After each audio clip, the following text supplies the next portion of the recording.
Good morning. Good morning. Good morning. So today, on today's episode, we're continuing on with the support series.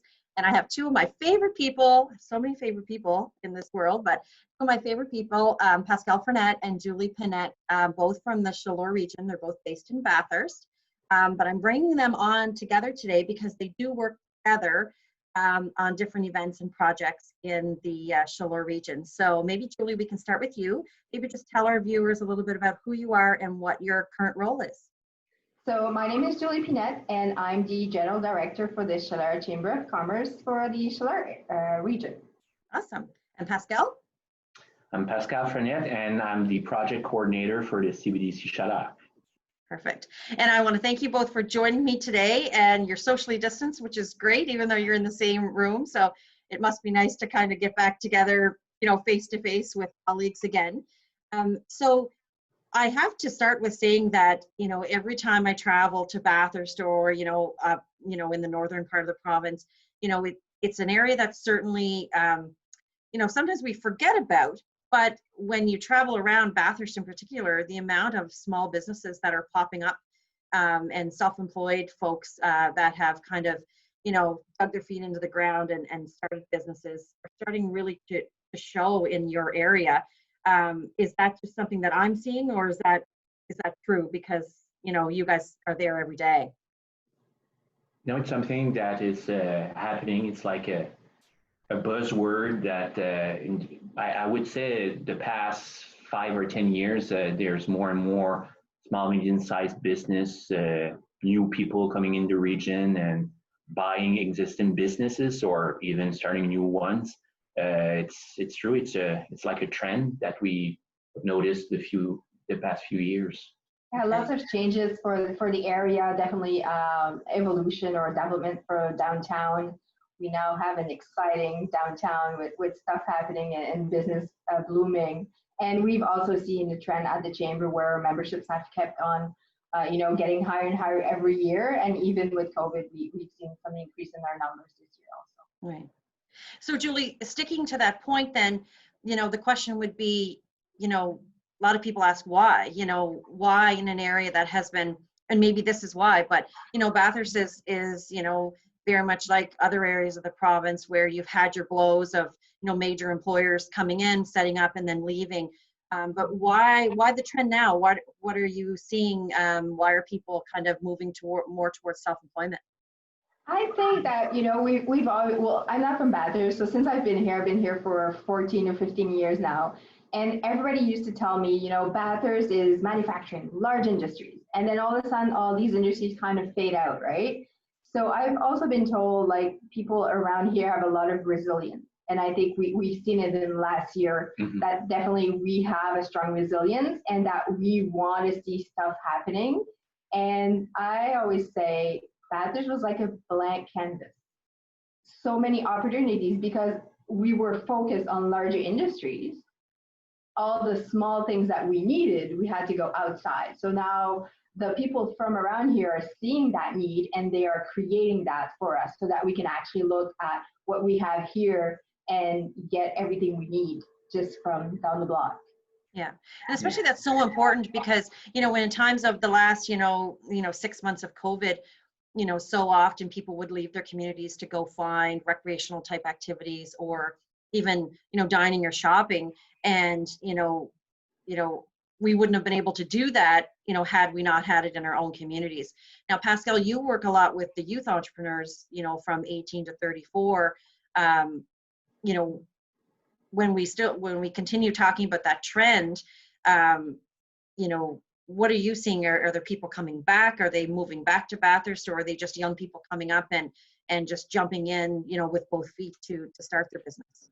Well, to keep going in the same track of mind of Julie just mentioned, it is true that I like the example of she mentioned about a blank canvas, that a lot of people that come into our doors at CBDC that are young entrepreneurs who have an idea.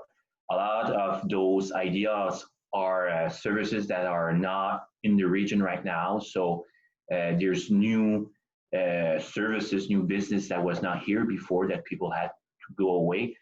And to keep talking about the youth, 34 age of 34 and under. We see a lot of newcomers in that group of age, and they are either starting a business or buying existing business. Mhm. Yeah, yeah. And really wanting to kind of stay in the, I'm finding that, the same thing happened in Miramichi, right? A lot of our young people came back, right? And they've been places where they've seen other businesses thrive, Exactly. like breweries or, gastropubs. And now they're coming back saying, no, I want to start one here. And the idea, is really starting to take off. And, even, smaller coffee shops and things like that. And that's what I noticed the last time that I was in Bathurst. And That's exactly what's happening. yeah. Like they've been away for either away to university or even working away, and they come back and they want to step up and bring a new idea in the region, and a lot of those people are succeeding right now. Like even though I have to admit it was hard during the last few months with all the situation with COVID, but a lot of resilience came in different types of businesses, and they offered new ways of servicing the people in the region. So that was a big thing that COVID brought was being even more resilient in the way thinking with your business. Right, right.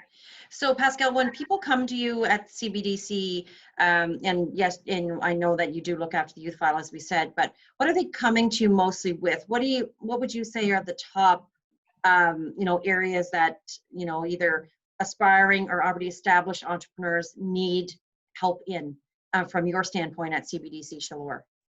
Well, actually, the last few months we do offer a new loan. It's the Small Business Emergency Working Capital Program, and it's offered throughout all the CBDCs in partnership with ONB, with the province. And it's a loan that was like a security money put aside to help them either during less. That their number were going down because they were less busy, and to help them pay the rent, pay all the utilities that they have to pay, that even though there's not a lot of money coming in. So that was a big help that we had from the province, that we did like a partnership with them to actually help our businesses locally. Okay. And surprisingly, a lot of business that we thought that would be having a harder time didn't have that much a hard time, and everything that was related to, like, how could I put it, like landscape farming, like typical stuff with trees and flowers and building stuff outside. Those services went up, and so at the same time, like, it helped a few businesses to spend more money. So like I said, COVID was a weird situation, but at least we know that if we were able to help local businesses, we were there to help them, because it's part of the CBDC to be a community oriented. So I would say a lot of people who came in lately was to have some support financially, but right now we're starting to have a few new ideas, like old loans coming back, regular loans, I should say, to help new startups. So it's starting to go up again, pick up again. Yeah, awesome. So Julie, on your end, we look at the Chamber of Commerce, and, we know CBDC is there for loans and, advisement. The Chamber of Commerce, sometimes we look to you for events and membership, and that member to member, and kind of those, the fun outings, right? And it probably was something that, a lot of the Chamber of Commerce around the province said how do we reach our members? You know, we can't bring them face to face. So what challenges did you face, and how did you pivot so that your members could still feel valued within your organization? Yeah, it was definitely a big adaptation for us because, like you mentioned, our role is to bring together entrepreneurs for networking event activities to get them to get to know things and inform them of programs or stuff going on. And now we can do that face to face. So as with the board, we decided that we had to be there for our businesses, right? So we said, our business owners are going through a rough time and they need to be resilient and innovative in what they're doing. So let's on our end do the same. So we started looking at what we were doing and we tried as much as possible to adapt and not cancel anything that was on the radar. So we did have our golf tournament. We changed the way we were doing registration. We couldn't have all the teams leave at the same time, but we had tea time. So we did have the golf. It was an amazing success. People were so happy to actually get out and, you know, see people from a distance, but that still worked. We also are having our gala on October 22nd. It will be we usually get 290 people attend our gala. Wow. This year we'll have 100 people. And then to make kind of not a salute, but I think we couldn't surpass or forget about COVID. It's on our regular vocabulary. So we said, why not create a new category for this year and talk about resilience and innovation? So we currently have a nomination process open for resilience and innovation. And what we want from that is we want to know who the people saw who did something different to keep their business going. Was it offering delivery? Was it offering online ordering? Is it having a drive-through services? What's special? What did they do to adapt and continue to do business? Mm-hmm. We want to know who these folks are, right?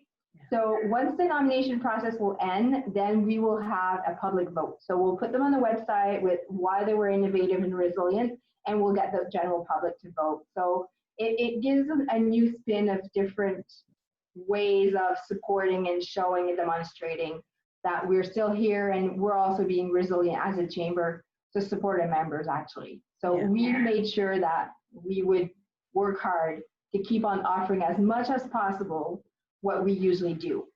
Yeah, because it was so easy, right? It was so easy in the beginning for everyone to just throw up their hands and say, well, I don't know what I'm supposed to do, and everybody else is shutting down, so I may as well shut down too. And you know, but you had to stop and think, okay, what can we do right now from our homes and, you know, our basements and our bedrooms and, you know, wherever we can throw up our laptop and, you know, grab a small space to work, you know, what can we continue to do to let our clients or our members, you know, or, you know, feel that we're still here for them, right? And, you know, we're seeing a lot of that resiliency. So kudos to you for putting that new award up, because then it allows people to really start thinking about the stories and noticing how people kind of, you know, make the change, right? So I can't not chat with you guys, I mean, without asking for your top tip, because you like me talk to small business owners every day, and I know you have lots of tips and, you know, resources in your backpacks of helping small business owners. So Pascal, I'm going to start with you. What is your top tip if a business owner came to you today and said, listen, I don't know what to do?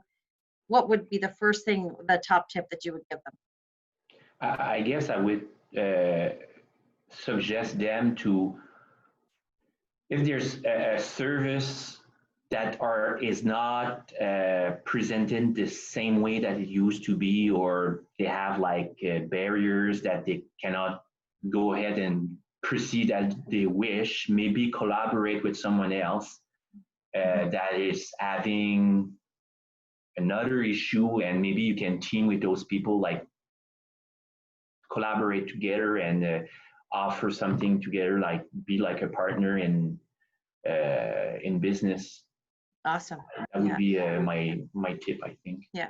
And I think so often we forget about that, right? Because in smaller communities like yours, you know, people see each other as such competitors, right? Restaurants and coffee shops, or even, you know, if they're spending money at this coffee shop, maybe then they're not spending money at this place. And sometimes we get in the mindset of everybody's a competitor, but if we could just see what they're doing and just kind of, find a way to, find a way to kind of work together on things, it might make life a little bit easier for small business owners.